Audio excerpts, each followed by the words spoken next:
Assalamualaikum warahmatullahi wabarakatuh. Selamat pagi anak-anak. Pagi, Bu. Baik. Bagaimana kabarnya anak-anak? Sehat? Sehat, Bu. Alhamdulillah.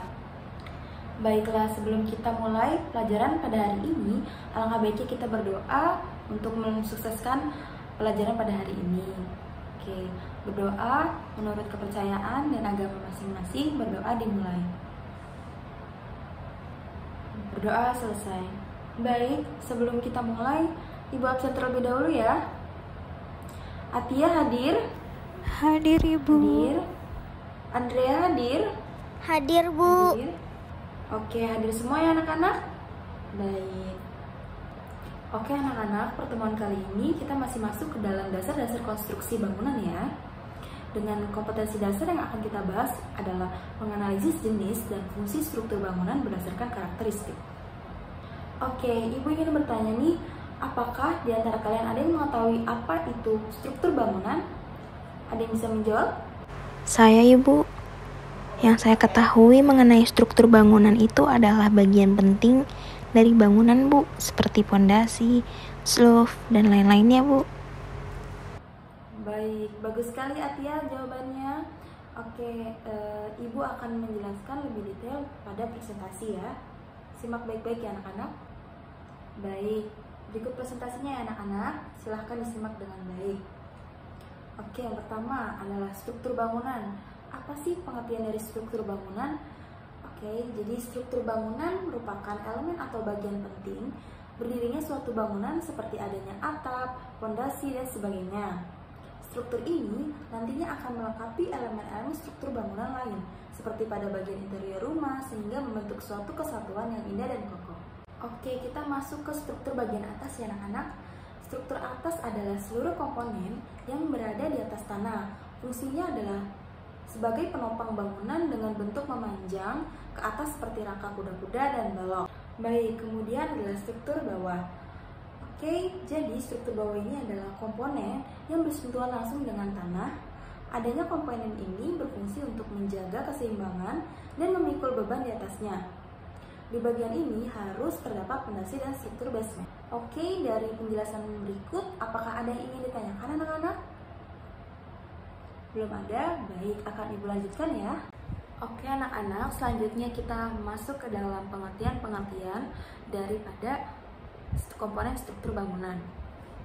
Oke, yang pertama yang akan kita bahas adalah pondasi. Pondasi merupakan struktur bangunan yang letaknya di bagian paling bawah dan berguna atau berfungsi untuk menopang beban seluruh struktur bangunan. Oke, jadi ada jenis-jenis pondasi.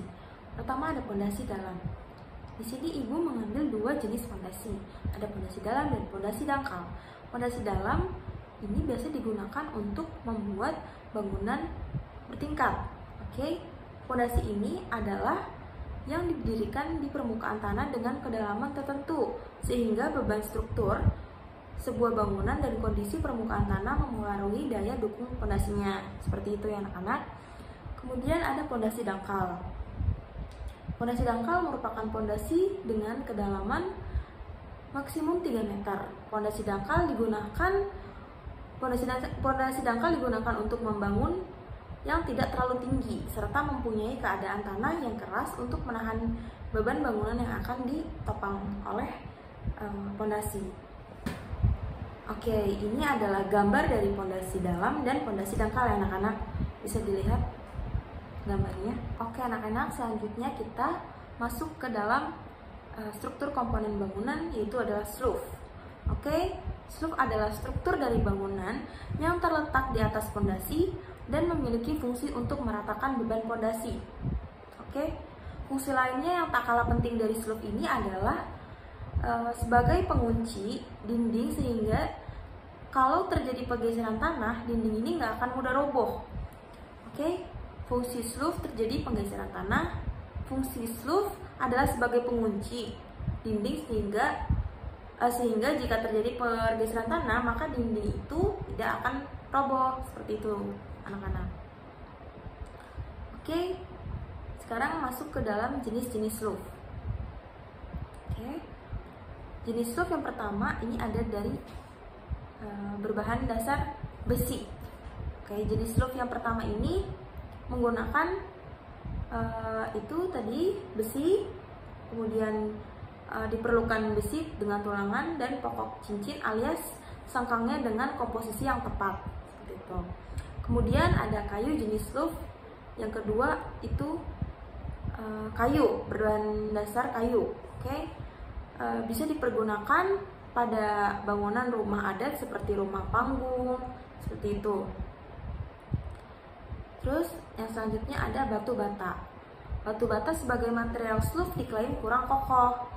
Meski batu bata memang bagus untuk struktur dinding, tapi tetap diklaim tidak kokoh karena batu bata ini memiliki sifat yang lembab sehingga kurang mumpuni untuk menyangga beban di atas si sloop tersebut seperti itu. Oke, kita masuk ke pembahasan selanjutnya, yaitu adalah kolom.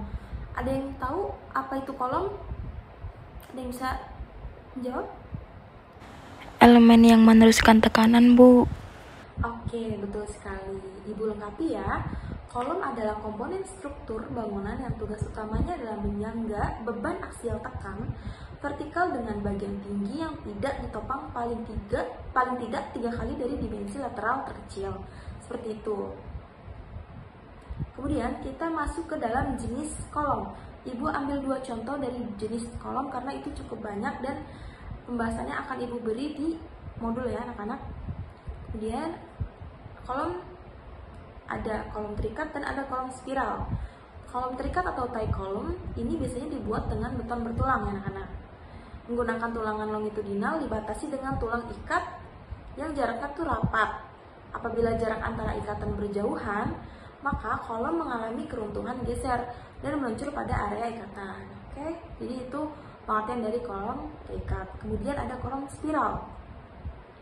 Kolom spiral atau spiral column merupakan kolom dengan batang tulangan memanjang dan dikurung dalam tulangan spiral yang dililit secara rapat dan kontinu. Kegunaannya adalah sebagai penahan lateral akibat efek Poisson atau efek Poisson anak-anak maaf ya, dan menunda kegagalan beban aksial seperti itu. Oke, kita masuk lagi nih selanjutnya ada ring balok. Ring balok ini adalah struktur bangunan berbentuk balok yang terletak pada bangunan teratas dinding. Fungsi utama ring balok ini adalah sebagai pengikat pasangan susunan tembok sekaligus meratakan beban dari struktur yang berada di atasnya. Gitu. Itu adalah pengertian dari ring balok ya anak-anak. Oke, kita masuk di bagian terakhir nih anak-anak. Kuda-kuda, ada yang tahu nggak kuda-kuda itu apa? Kuda-kuda delman, Bu, binatang. Bukan ya anak-anak, bukan kuda-kuda binatang. Tapi kuda-kuda ini adalah penopang atau penyangga utama rangka atap yang terbuat dari kayu ataupun baja ringan atau baja konvensional. Oke, kita masuk nih ke pengertian dari rangka atap kayu. Nah, rangka atap kayu ini merupakan rangka atap yang pastinya terbuat dari kayu. Dalam membangun rangka atap ini, kita harus mengetahui beberapa hal penting. Nah, contohnya ini, tujuannya ini agar rangka atap ini bisa kuat dan tahan di berbagai kondisi. Karena yang kita tahu, anak-anak, kalau kayu ini mudah lapuk, mudah terbakar, seperti itu. Jadi emang penggunaannya ini sekarang jarang digunakan oleh owner-owner yang ingin membangun rumah atau sebagainya. Kemudian ada rangka atap baja ringan. Baja ringan atau kaso merupakan jenis baja ringan yang digunakan sebagai rangka utama pada sebuah struktur bangunan. Selain itu, kaso juga digunakan sebagai salah satu komponen yang akan memperkuat tiang dan kuda-kuda pada atap rumah. Oke, seperti itu. Lalu yang terakhir ada rangka atap baja konvensional. Rangka atap baja konvensional adalah sebuah manifestasi dari kegunaan baja berat yang diaplikasikan pada batang kuda-kuda lebih dari 10 meter dan jarak antar kuda-kuda yang lebih dari 3 meter. Oke, baja konvensional identik dengan berat dan ukurannya yang besar-besar. Jadi kalau kalian tahu baja konvensional itu banyak loh, kayak ada WF, profil WF, Habin gitu. Untuk baja ringan sendiri itu ada profil C, profil L seperti itu.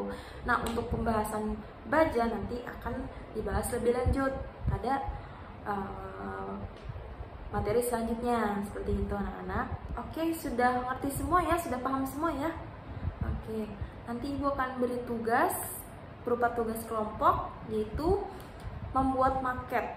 Tahu kan kalian maket? Ya, betul sekali ya. Kalian akan membuat maket nanti dengan secara berkelompok. Oke, satu kelompok itu cukup 3 orang saja. Jangan banyak-banyak ya anak-anak. Untuk ketentuan dari kelompok dan dari tugasnya akan ibu beri di Google Classroom ya anak-anak. Oke, nanti bila ada kebingungan bisa ditanyakan langsung kepada ibu. Oke, ngerti? Oke, ya udah, cukupkan aja pembelajaran kita pada hari ini.